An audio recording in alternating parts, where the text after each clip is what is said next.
अस्सलाम वालेकुम एवरीवन, कैसे हैं आप सब लोग। उम्मीद करती हूँ कि आप सब लोग बेहतर होंगे, खुशहाल होंगे और मज़े में होंगे। अल्हम्दुलिल्लाह हम लोग भी सभी बेहतर हैं। तो जी सोचा कि आज आप लोग के साथ मैं अपना मॉर्निंग रूटीन शेयर करती हूँ। तो सुबह की जो शुरुआत होती है वो हम सभी लोगों की सेम होती है कि बस उठ के फ्रेश होना है, ब्रश वगैरह करना है, फिर किचन में आके अपने लिए बच्चों के लिए कुछ अच्छा सा नाश्ता बनाना है। मैंने ना किचन में आते साथ ही ना अपने लिए एक गिलास पानी भर के और उसमें ना आधी चम्मच चिया सीड्स डाल के अच्छे से उनको रख दिया था भीगने के लिए कि 15 से 20 मिनट जब वो अच्छे से भीग जाएंगे उसके बाद मैं ले लूँगी।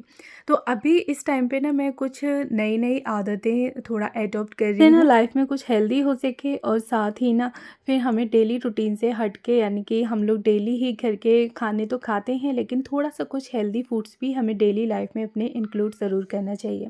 तो बस यहाँ पे चिया सीड्स भिगो दिए थे और उसके साथ ही ना फिर मैं लग गई थी झटपट से खाना बनाने के लिए, यानी कि लंच प्रिपेयर करने के लिए।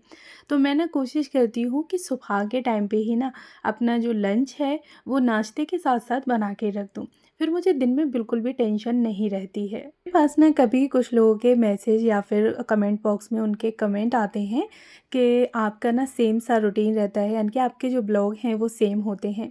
तो आप लोग खुद समझ ही सकते हैं कि घर में रहकर हम लोग अलग से कुछ नया क्या दिखा सकते हैं। घर में वही हमारा डेली रूटीन का होता है, सब कुछ वही होता है, यानी कि सुबह उठना, खाना बनाना और जो भी घर के छोटे मोटे छोटे बड़े जो भी काम होते हैं उन सबको देखना। तो इससे हटके ना घर में, यानी कि घर के अंदर इससे हटके हम लोग कुछ और नहीं शो कर सकते। हाँ, मैं अगर कहीं जाती हूँ या कुछ भी तो मैं कोशिश करती हूँ कि आप लोग के साथ ज़रूर शेयर करूँ। ऊपर से ना फिर कभी कभी ऐसा होता है कि जब मैं ज़्यादा मतलब कोशिश करती हूँ कि ब्लॉग अपने अच्छे बनाऊँगी या कोशिश करूँगी, तो फिर ना वहाँ पे जो ऑडियंस होती है मेरी वो बिल्कुल गायब हो जाती है और व्यूज़ एकदम से गिर जाते हैं। ना कभी कभी लगता है कि चलो छोड़ो, रहने देते हैं। फिर ना ब्लॉग बनाना, शूट करना और आप लोग के साथ अपने छोटे छोटे से मोमेंट्स जो हैं डेली लाइफ के वो शेयर करना मुझे ना थोड़ा सा अच्छा लगता है, मन कहता है। और जब भी कभी मैं बोर हो रही होती हूँ ना तो मैं खुद की ही वीडियो देख लेती हूँ कि कुछ साल पहले मेरा ये रूटीन था या इस तरह से मेरा घर था। तो ब्लॉग के ज़रिए ना कुछ मेरी जो पुरानी यादें हैं वो यहाँ पे कैप्चर हो रही हैं और जब भी कभी मन होता है ना तो बस वही निकाल के मैं देख लेती हूँ। अच्छा जी, तो यहाँ पे ना फिर मैंने क्या किया कि सब्ज़ी को बनने के लिए रख दिया था, साथ ही ना फिर मैं यहाँ नाश्ता भी बनाने लगी थी। तो सब्ज़ी के साथ साथ ही ना चाय बनने के लिए रख दी और फिर मैं बनाने लगी ऑमलेट। हाँ पे ना फिर मैंने सबके लिए ऑमलेट बना लिया था और चाय हो गई थी। तो बस यही कोशिश कर रही हूँ कि थोड़ा सा कुछ हेल्दी अपनी लाइफ में लेकर आऊँ। ब्रेकफास्ट हो गया, खाना वगैरह, तो ये चीज़ें कम ऑयल में और ज़्यादा से ज़्यादा हेल्दी हों और डेली ही अपना जो दिन रहता है ना पूरा उसमें प्रोटीन इंटेक थोड़ा ज़्यादा रहे ना। जैसे जैसे हमारी एज बढ़ती जाती है, जैसे जैसे ना हमारे ऊपर काम आते जाते हैं तो हमारी बॉडी को रिक्वायर होती है कि कुछ हेल्दी लें। तो यहाँ ना फिर नाश्ता कर लिया था और नाश्ते के बाद ना जो डेली के काम होते हैं ना वो करने लगी थी। तो जो कपड़े वगैरह थे वो मैंने उठा के रख दिए थे और फिर यहाँ पे ना चेयर्स वगैरह को अच्छे से ठीक कर दिया। लैम्प जो है ना ये मेरे बर्थडे पे मुझे मेरी सिस्टर इन लॉ ने दी थी, काफ़ी अच्छी लगती है और इसमें ना काफ़ी कलर है, यानी कि कोई भी कलर की लाइट जल जाती है। चार्ज करने वाली है, सेल्स वगैरह का बिल्कुल भी इसमें कोई झंझट नहीं है, ना ही आपको बल्ब लगाने की ज़रूरत पड़ेगी। तो बस इसको चार्ज करना है, 2 से 3 घंटे में फुली चार्ज हो जाती है और उसके बाद ना फिर आप इसको कहीं पे भी रख सकते हैं। तो मैंने ना इसका चेयर्स के पास एक छोटा सा सेटअप बना रखा है। तो इसकी ना चार्जिंग ख़त्म हो गई थी तो बस इसको लगा दिया मैंने चार्ज पे। अच्छा, यहाँ मैं आप लोग के साथ मल्टीग्रेन ब्रेड की रेसिपी शेयर करती हूँ। फर्स्ट टाइम मैंने भी ट्राई किया था। तो यहाँ पे ना मैंने 1 कप गेहूं का आटा लिया, 1 कप बेसन और 1 कप ओट्स लिए थे और 1 कप मैंने रागी का आटा लिया। ये सारी चीज़ें लेने के बाद ना मैंने इसमें फिर 1 चम्मच काले जो तिल होते हैं, इसे ना हम लोग कलौंजी बोलते हैं, वो मैंने 1 चम्मच डाली थी। 1 चम्मच सफ़ेद तिल डाले थे, 1 चम्मच चिया सीड्स और 1 चम्मच मैंने यहाँ पे फ्लैक्स सीड्स डाली थी। तो इन सारी चीज़ों को अच्छे से मिक्स कर लिया। अच्छा, 15 से 20 मिनट पहले ही मैंने ड्राई ईस्ट को थोड़ी सी गुनगुने पानी में उसको अच्छे से फूलने के लिए रख दिया था। तो लगभग 10 से 15 मिनट में ड्राई ईस्ट जो थी वो हमारी रेडी हो गई थी। अब मैंने ना यहाँ पे सारी चीज़ें ऐड कर ली थी, यानी कि मिक्स कर ली और पानी डाल के मैंने अच्छे से इसको गूँथ लिया था। इसमें ना आपने 3 से 4 चम्मच घी और ऐड कर देना है और थोड़ा सा आप लोग चाहें तो इसमें दूध भी ऐड कर सकते हैं गुनगुना। और बस बिल्कुल हल्के हाथ से आपने इसको गूँथ के रखना है और डो इसका आपने बहुत ज़्यादा पतला भी नहीं बनाना और बहुत ज़्यादा गाढ़ा यानी कि टाइट भी डो नहीं बनाना है।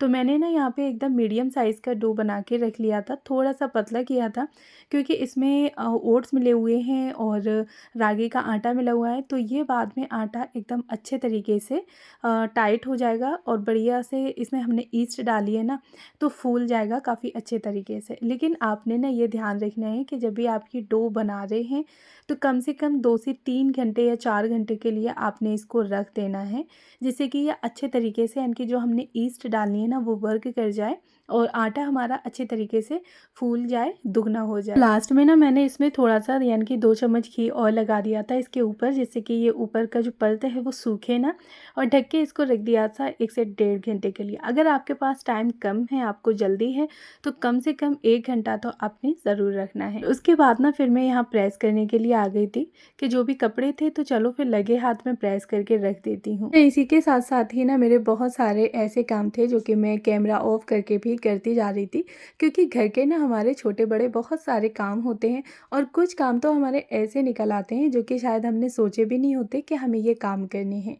तो मैं यहाँ पे ना कुछ काम ऐसे थे जो कि आप लोग के साथ मतलब शो करती जा रही थी, कैमरे में मैं कैप्चर कर रही थी, और कुछ काम ऐसे थे जिन्हें कि मैंने सोचा कि चलो छोड़ो, वरना ना फिर आप लोग बोर हो जाओगे, सोचोगे कि सेम वही। और वैसे भी ना मुझे कमेंट तो आ ही जाते हैं कि आप ही आपका ना ब्लॉग लगभग सेम ही होता है, तो मैं क्या करूँ, कोशिश मेरी रहती है कि मैं कुछ अलग दिखाऊँ, लेकिन घर के कामों में सब कुछ वही होता है, तो फिर मेरी खुद समझ में नहीं आता कि अलग से क्या मैं आप लोग के साथ शेयर करूँ।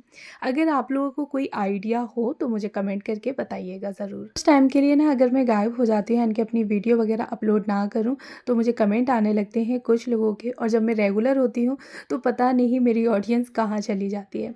बट खैर, कैप्चर करने में ना थोड़ा-सा टाइम लगता है, और फिर कभी-कभी ना मेरा मन करता है कि चलो छोड़ो, व्यूज़ भी नहीं आ रहे हैं, तो फिर क्या करना है, वही काम हमारा 1 घंटे में हो रहा है, और जब हम लोग शूट करते हैं ना, तो उसी काम में हमारे 2 से ढाई घंटे, 3 घंटे तक लग जाते हैं। तो फिर बस इसी वजह से ना मुझे लगता है कि चलो छोड़ो, अब मैं फिर कभी देख लूँगी या कल शूट कर लूँगी, परसों वीडियो को अपलोड कर दूँगी। इसी वजह से मेरी वीडियो में गैप हो जाता है, क्योंकि आप लोग पता नहीं कहाँ चले जाते हैं, ना ही कमेंट करते हैं और ना ही वीडियो को वॉच करते हैं, तो मैं थोड़ा-सा डिमोटिवेट हो जाती हूँ। अच्छा जी, तो यहाँ पे ना मेरे जो छोटे-मोटे काम थे ना, वो मैंने अपने निपटा लिए थे। कपड़ों पे जो प्रेस करनी थी वो भी कर ली थी।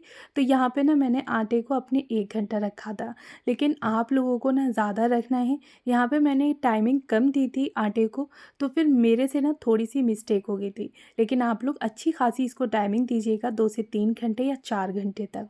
उसके बाद ना फिर मैंने ओट्स और थोड़े से मैंने काले तिल, सफ़ेद तिल और चिया सीड्स, फ्लैक्स सीड्स, ये सारी चीज़ें मैंने अच्छे से मिला के और आटे को ना में ही रोल कर लिया था। तो आपने ना बिल्कुल भी पानी वगैरह ऐड नहीं करना है, और बहुत ही हल्के हाथों से आपने इसको करना है, यानी कि जो भी सीड्स हमने मिला के रखे हैं ना, तो वो अच्छे से इसको मिक्स करना है।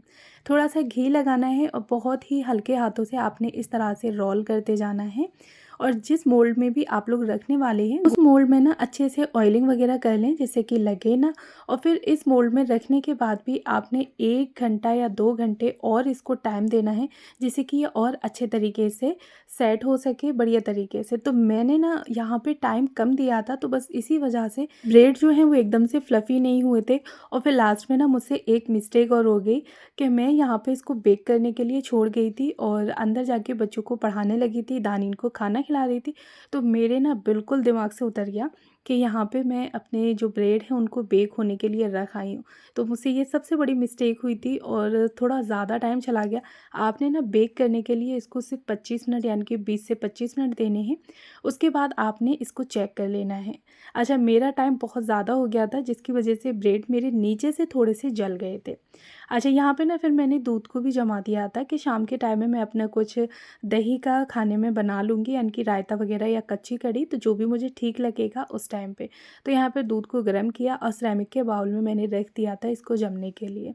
तो सिरेमिक के बाउल में ना दही काफ़ी अच्छे से जम जाता है। लगा दिया था, यानी कि दही डाल के अच्छे से मिक्स करना है और बस रख दिया मैंने यहाँ पे। तो आपने ना जब भी दही रख रहे हैं तो ऐसी जगह रखें कि वहाँ पे ठंडक वगैरह ना हो, यानी कि उसको हीट मिलती रहे। तो मैंने किचन में ही रख दिया था कि ना घर में किचन से ज़्यादा और कोई जगह गर्म नहीं हो सकती। तो यहाँ पे आप लोग देख सकते हैं कि ब्रेड मेरा बन के रेडी हो गया था। बस थोड़ी सी मुझसे मिस्टेक हो गई कि इसको बेक करने में ना मेरा ज़्यादा टाइम चला गया, जिसकी वजह से जो नीचे की सरफेस थी ना वो थोड़ी सी कड़क हो गई थी।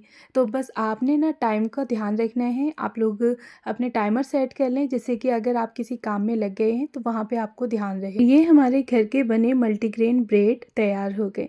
तो कैसा लगा मेरा आज का ब्लॉग मुझे कमेंट में बताइएगा ज़रूर, और अगर फर्स्ट टाइम है तो प्लीज़ चैनल को ज़रूर सब्सक्राइब करें।